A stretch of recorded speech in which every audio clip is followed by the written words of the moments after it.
그 다음에 이제 기독교는 크게 천주교와 개신교로 나뉩니다.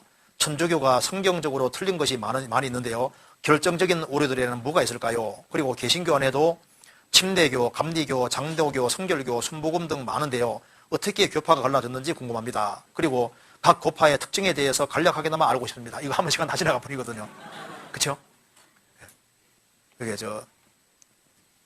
제가 이걸 개요만 간단하게 설명드리고 나중에 상세한 건 다음 기회에 하고 일단 개요만 한번 상세하게 개요만 간단하게 설명을 드려볼게요. 이거 잠깐 봅시다. 여기에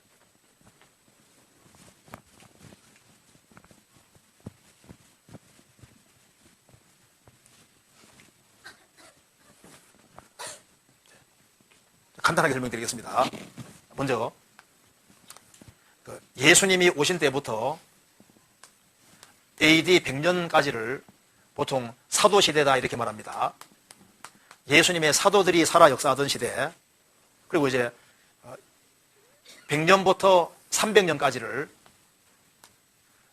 초대교회다, 보통 이렇게 초대교회, 디어리 초대교회다 이렇게 말합니다. 초대교회,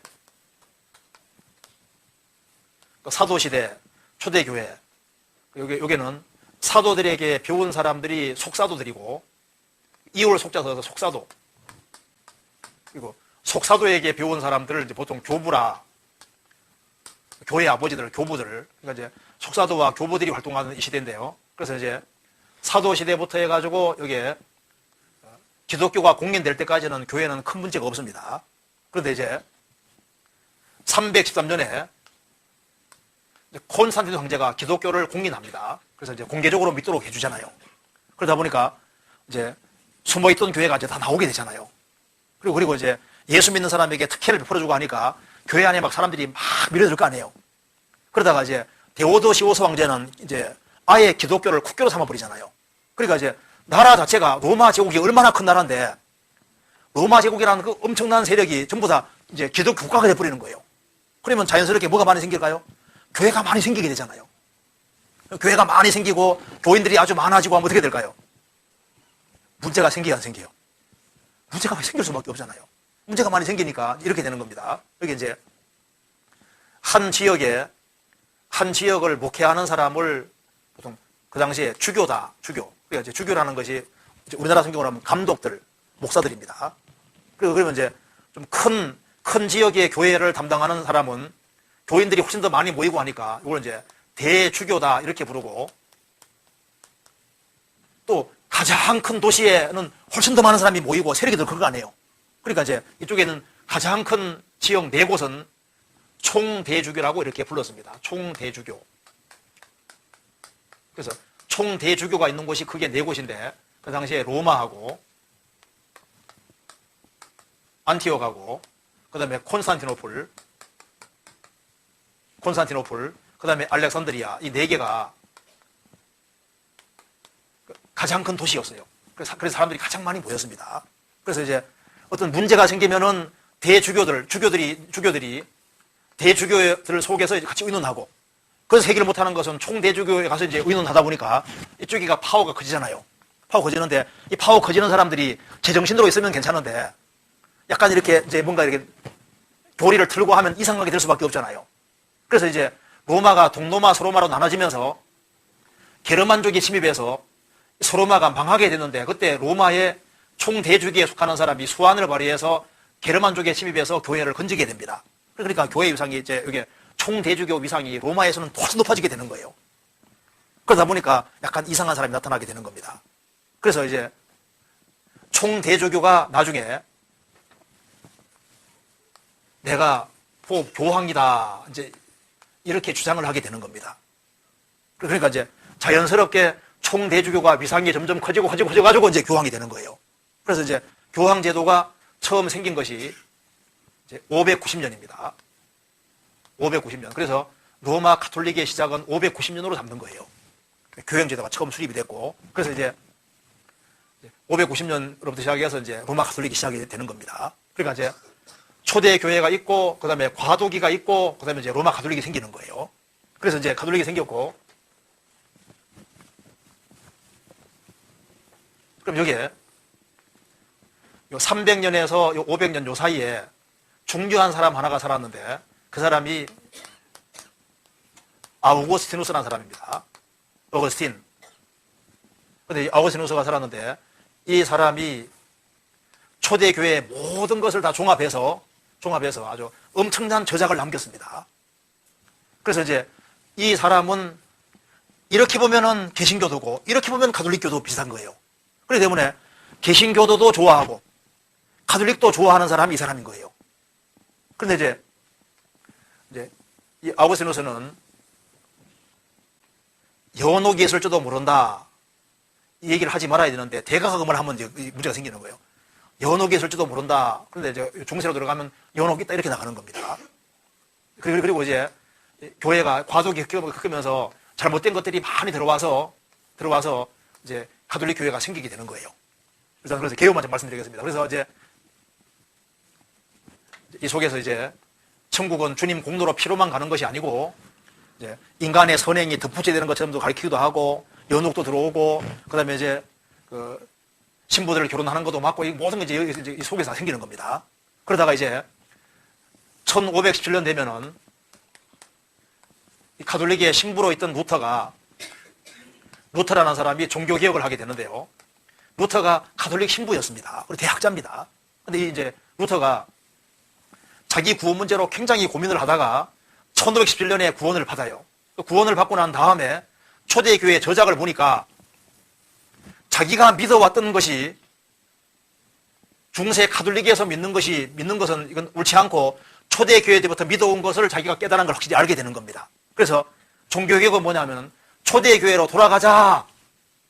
그러니까 예수님 오신 때부터 300년까지 있는 초대교회로 돌아가자 하는 운동이 종교개혁인 거예요. 그래서 종교개혁 때 누가 나오냐면 루터가 나오고 그 다음에 칼빈이 나옵니다. 칼빈이 나오고 그 다음에 디 앵글리칸 처치 영국 성공회가 나옵니다. 영국 성공회가 나오고 그 다음에 아나 베프티스트 해가지고 제세례파가 나옵니다. 그러니까 이제 종교개혁 때 루터가 나오고 루터주의, 칼빈주의, 디 앵글리칸 처치 영국 성공회 그리고 아나 베프티스트 제침례파, 제세례파 나오는데 이쪽을 가리켜서 이제 개신교다 이렇게 말하는데요. 사실은 개신교가 초대교회 가르침하고 천국 가는 모든 문제에서 근본일치하기 때문에 이것을 가리켜서 오스독시다, 정통이다 이렇게 말하는 겁니다. 천국 가는 핵심이 똑같아요. 그 말입니다. 그래서 이제 초대교회나 종교개혁이나 천국 가는 핵심 가르침은 주님의 공로를 믿음으로만 가는 게 확실한 거니까 그 핵심이 똑같은 그것을 가리켜서 이제 정통이다 이렇게 말하는 거예요.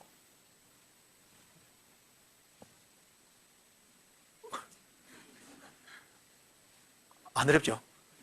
그래서 제가 간단하게 개요만 간단하게. 그래서 이제 이걸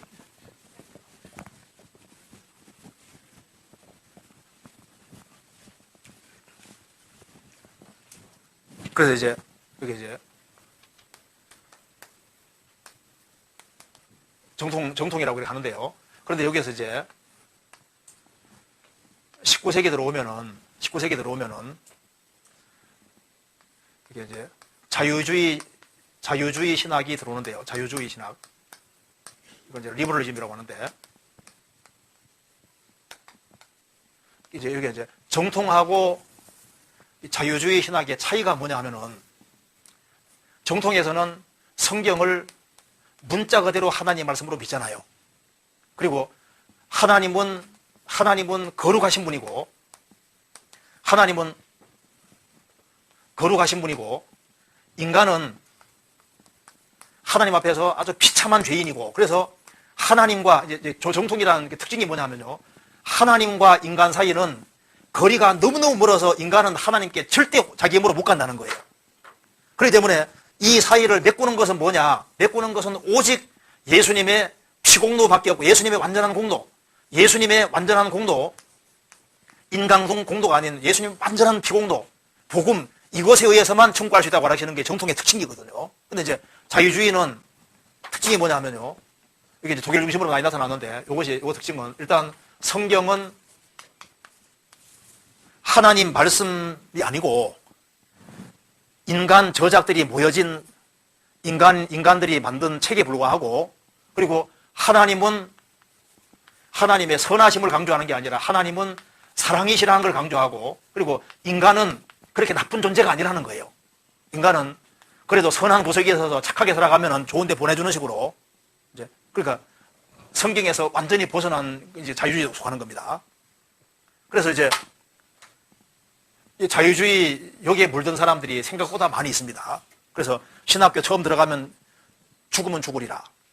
2학년 때는 죽을까 하노라. 3학년 되면 죽긴 내가 왜 죽어? 완전 믿다가 있지 않습니까? 완전 반대로 되는 사람도 많거든요. 이제 자유주의 신학 아주 배운 사람은요, 완전히 잘못돼 버리는 거예요. 그래서 이제 이 자유주의에 대해서 이제 반개 들고 나온 사람이 이게 이제 네오 오스독시라고 하는데요. 신정통이라고. 신정통. 왜 이게 왜 신정통이라는 말이 붙었냐면은, 이거는 이제 신이라는 말이 붙은 이유는, 정통은 정통인데, 그 정통이라는 것은 하나님이 거룩하시고 인간은 완전히 죄투성이기 때문에 인간과 하나님 사이에는 메꿀 수 있는 공간이 없기 때문에 예수님 공로로만 천국 간다고 하는, 이건 똑같은데, 왜 네오가 뭐냐 하면은 성경이 불완전한 책이라고는 받아들이는 거예요. 성경이 완전한 하나님 말씀이 아니라 하나님 말씀이 포함되어 있는 약간 불완전한 책이라고 하는 것을 생각하기 때문에 신정통이라는 말이 붙었고, 그 다음에 이제 여기에서 또 이제 네오 리버럴즘 해가지고 신자유주의가 있습니다. 여기 뭐냐면은 이제 여기 이제 해방신학 들어보셨죠? 해방신학, 사신신학, 신은 죽었다. 그 다음에 이제 뭐 민중신학, 신학들이 많이 있는데요. 그래서 지금 사조가 복잡하게 많이 흘러가는데, 중요한 것은 뭐냐면은요, 정통하면 이거 생각하면 돼요. 정통하면은 성경을 있는 그대로 문자 그대로 하나님 말씀으로 받아들이고, 그리고 하나님과 인간 사이에 간격을 어떻게 두느냐, 이것이 가장 핵심적으로 중요한 것이 되는 겁니다. 그래서 우리가 이 교회가 정통교회다, 정통이다 아니다, 그걸 어떻게 알 수 있냐면 간단하게 알 수 있습니다. 그러니까 성경을 문자 그대로 하나님 말씀으로 믿느냐, 또 한 가지는 하나님이 죄를 미워하시는 분이고, 하나님은 무한히 끝없이 거룩하신 분이고, 그리고 살아계신 하나님 앞에서 인간은 날 때부터 죄인이고, 그래서 인간이 뭐 선행과 열심 뭘 해가지고는 하나님께 절대 도달을 못한다. 그렇기 때문에 이 하나님과 인간 사이의 간격을 메꾸는 이것은 오직 예수님이 완성하신 복음, 이거 외에는 없다. 이것이 확실할 때 이건 보통 정통이다 이렇게 말하는 거예요. 그래서 이제 우리나라 개신교 교회 보면 이제 장로교, 감리교, 성결교, 침례교 이런 교회들 있지 않습니까? 이런 교회를 왜 정통이라고 하냐면은 이 부분에 있어서 확실하다고 말이에요. 이 부분에 있어서.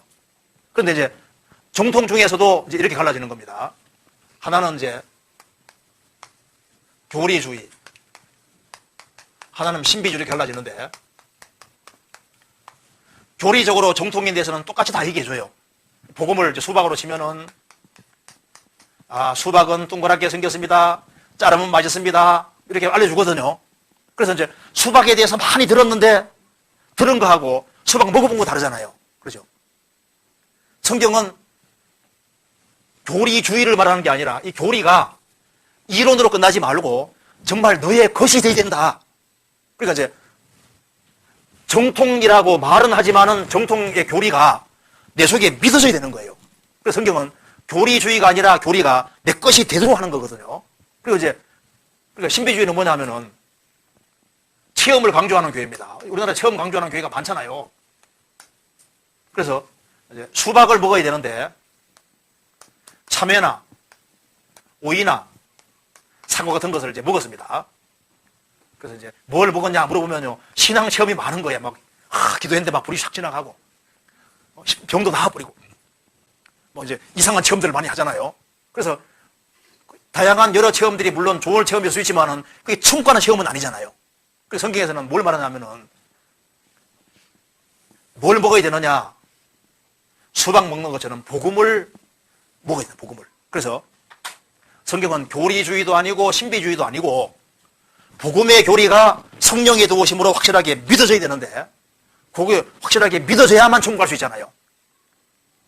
그래서 지금 교리적으로 정통인 교회들이 많이 있지 않습니까? 있는데 중요한 것은 그 복음 교리가 믿어서 내 것이 되는 여기 중요한 거예요. 그래서 예수님에 대해서 아는 거하고 예수님이 내 속에 들어오는 건 다른 문제잖아요. 그렇잖아요. 자, 그래서 여기에 이제 교회 흐름을 제가 간단하게 말씀드렸는데 나중에 귀에 쓰면은 교회사에 대해서 한번 자세하게 배우면 좋겠고요. 지금은 우리가 가르치는 바 자체가 성경의 핵심하고 정확히 일치합니다. 그리고 이제 사람들이 이제 우리 교회를 이제 싫어하는 이유 중에 하나가요. 그냥 예수 믿냐? 나도 믿는다. 이렇게 끝나면 좋은데 어떻게 믿냐? 문 통과했냐? 거듭난 이건 이제 따져나가니까 싫어하잖아요. 그렇지 않습니까? 그래서 여기에 이거 보세요. 여기 이제 성경은 좁은 문을 통과하고 좁은 길을 걸어가도록 되어 있습니다. 좁은 길을 다 걸어가면 천국이 나오게 되어 있잖아요. 근데 루터는 이제 자기가 죄인이라는 것을 철저하게 알고 하나님을 항상 무서운 분으로 생각했습니다. 그러다가 이제 어느 날 이제 문을 통과하는 경험을 했잖아요. 죄짐이 떨어지고 의롭다함을 얻고 구원받는 경험을 한 겁니다. 그래서 루터는 자기가 구원 안 받았다가 구원을 받았기 때문에 루터는 설교 포인트가 구원 안 받은 사람, 구원받는 이쪽에 포인트가 항상 맞춰져 있는 거예요. 그래서 루터는 이제 심지어 구원받지 못하는 사람에게는요, 하도 저를 죄를 못 깨달으니까, 죄를 깨달아야 구원받으니까, 그래서 제발 죄 좀 씻고 오라고 이런 말까지 했는데, 그런 말 하면 안 됩니다. 죄까지 좀 씻고 오라고, 죄 좀 지어서 죄인인 걸 좀 확실히 깨닫고, 그래, 어쨌든 복음 깨닫게 해야 되는 거니까. 근데 그건 지나친 겁니다. 그래서 죄인인 걸 깨닫고 이제 구원받기 이렇게 해야 되는데요. 그래서 이제 루터는 문 통과하는 걸 강조를 많이 했고, 그 다음에 이제 칼빈은 종교개혁 당시에 칼빈이라고 하는 사람은 구원 안 받은 사람 구원받게 하는데 포인트가 없어요. 칼빈은 구원 문제로 고민을 별로 하지 않았습니다. 법학자이기도 했고. 그래서 그렇기 때문에 칼빈은 이제 구원받은 사람이 어떻게 하면은 가톨릭으로 안 돌아가고 좁은 길을 걸어가서 하나님 영광 돌리는 이쪽에 포인트가 많이 맞춰져 있거든요. 그래서 칼빈이 쓴 대표적인 책이 인스티튜트라고 하는 책인데요. 기독교 강요라는 책인데,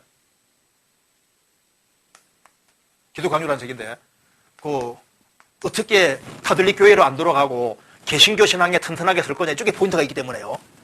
칼빈은 구원받은 사람이 하나님께 영광 돌리는 쪽에 포인트가 맞춰져 있는 거예요. 그런데 종교개혁기에는 구원 안 받은 사람 구원받게 하고 구원받은 사람 좁은 길을 걷게 하니까 이게 딱 맞지 않습니까?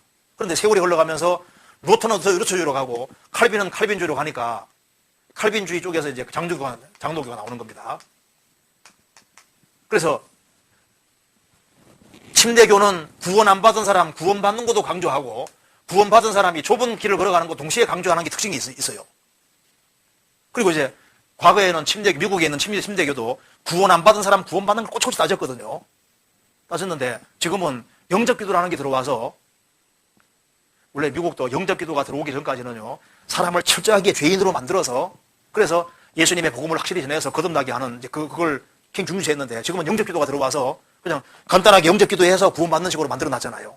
그래서 옛날 침례교하고 지금 침례교가 상당히 달라졌습니다.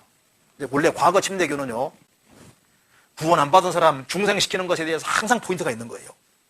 지금은 영접기도 때문에 많이 망쳐버렸습니다. 그래서 이제 구원 안 받은 사람 구원받게 하고, 이제 구원받은 사람이 이제 좁은 길을 걸어가게 하는, 이것이 이제 성경의 핵심에 속하는 거예요. 그래서 이제 칼빈 전통에 속하는 사람 중에도 특별히 청교도에 속하는 사람들, 이 사람들은 거듭나는 걸 무척 강조를 많이 했습니다. 그래서 이 청교도에 속하는 사람 중에 하나가 이제 존 번연, 스펄전,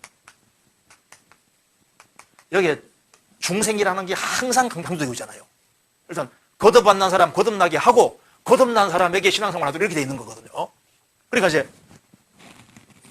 구원 안 받은 사람들, 요거 구원 확실히 받았냐 이걸 따져 들어가기 때문에 싫어하는 거예요. 우리 싫어하는 이유는 딱 한 가지입니다. 사실 이거거든요. 확실히 거듭나 천국 가자, 거듭난다 이거 따지니까 이제 보통 싫어하는 거예요. 근데 그거 외에는 만약 우리가 거듭나는 걸 강조 안 하면요, 아무 반대받을 이유가 없어요. 근데 거듭나는 걸 강조해야 됩니까? 강조하지 말아야 됩니까? 거듭나면 천국 못 가니까. 그렇잖아요. 그래서 복음 전하는 것 때문에 고난받는 그것은 받아야 되는 거예요. 성경에서 봅시다.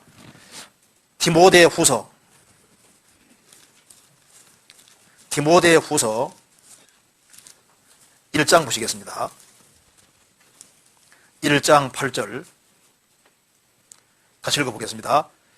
그러므로 내가 우리 주의 증거와 또는 주를 위하여 갇힌 자 된 나를 부끄러워 말고 오직 하나님의 능력을 조차 복음과 함께 고난을 받으라.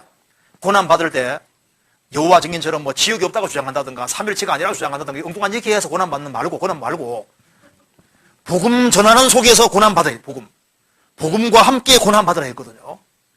영혼을 건지는 그 속에서 고난 받아야 되는 거예요. 그렇잖아요. 성경 데살로니가 전서 1장 보시겠습니다. 1장 4절 하나님의 사랑하심을 받은 형제들아 너희를 택하심을 아노라. 이는 우리 복음이 말로만 너희에게 이른 것이 아니라 오직 능력과 성령과 큰 확신으로 된 것이니 복음이 말로만 끝나면 교리인데 말로만이 아니라 오직 능력과 성령과 큰 확신으로 된 것이니 복음으로 사람이 탄생하는 겁니다. 고린도전서 4장 보시겠습니다.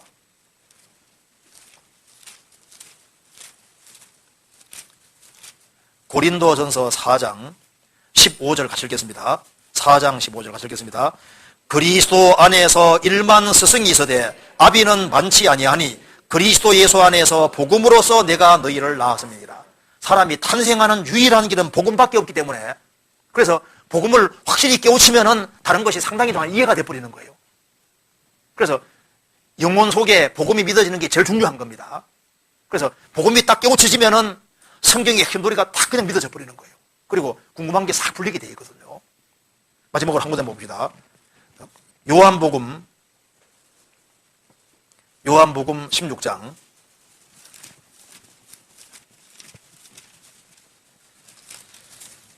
16장 23절 같이 읽겠습니다. 16장 23절 같이 읽겠습니다. 그날에는 너희가 아무것도 내게 묻지 아니하리라. 내가 진실로 너희에게 이르노니 너희가 무엇이든지 내 아버지께 구하는 것을 내 이름으로 주시리라. 그날에는 너희가 아무것도 묻지 아니하리라. 내게 묻지 아니하리라. 그날이 언제입니까? 구원받는 날, 성령을 받는 날, 복음 깨우친 날. 복음 다 깨우시면은 기본적으로 궁금한 게 사라져 버리는 거예요. 그래서 우리가 오늘 확실히 기억해야 될 것은 딱 하나. 이 교회가 정통교회다 아니다. 그것을 구분하는 핵심이 뭐냐? 하나님은 사랑이라는 걸 너무 강조해가지고 인간의 죄인됨을 강조하지 아니하고 하나님과 인간 사이의 간격을 너무 가까이 만들어놔가지고 이렇게 하면 구원이 안 이루어집니다. 구원이 이루어지려면은 하나님은 무한히 걸어가시고 인간은 저 지옥 밑창에 들어갈 밑바닥에 있는 존재라는 걸 확실히 깨닫게 해서 하나님과 인간 사이에는 건너갈 길이 없다는 거 그걸 확실히 해서 이걸 메꿔주는 것은 오직 예수님의 피의 복음밖에 없다. 그래서 예수님의 무한한 공로가 이것을 메꾼다. 이것이 이론이 아니고 실제로 느끼는 이것이 성경에서 가장 핵심으로 중요한 겁니다. 이게 이제 정통이냐 고기의 여기에서 사실 결정되는 거죠. 그리고 여기 바로 복음인 겁니다. 복음. 여기 딱 믿어지면은 그 다음에 이제 궁금한 게 복음에서 싹 풀려버리는 거예요. 네, 그걸 좀 알면 되겠습니다. 시간 지났으니까 다음 시간에 또 좀 자세하게 좀 다른 걸 배워보도록 합시다. 같이 기도하겠습니다. 자비로우신 우리 아버지 하나님 감사합니다. 많은 사람 중에서 저희들을 복음으로 불러주시고 주님의 복음을 깨닫게 도와주시는 것을 감사합니다. 그리고 주님이 주시는 확신과 소망 가운데 생을 살게 해주시는 것도 감사합니다. 주님 오실 날이 너무 가까운 이때 우리가 주 안에서 어떻게 행할 것을 알 수 있도록 도와주시고 우리를 살린 이 복음을 또 다른 사람에게 증거할 수 있도록 도와주옵소서. 다음 주부터 있을 집회 가운데 주 성령께서 함께 해주시고 주의 역사와 능력을 나타내 주옵소서. 이곳 참석한 모든 형제자매님들에게 주님이 더욱 지혜와 총명과 능력을 주시고 또 이 하나님의 복음을 담대하게 증거할 수 있는 힘과 용기를 더욱 허락해 주옵소서. 주 예수 그리스도 이름으로 기도하옵나이다. 아멘. 수고하셨습니다.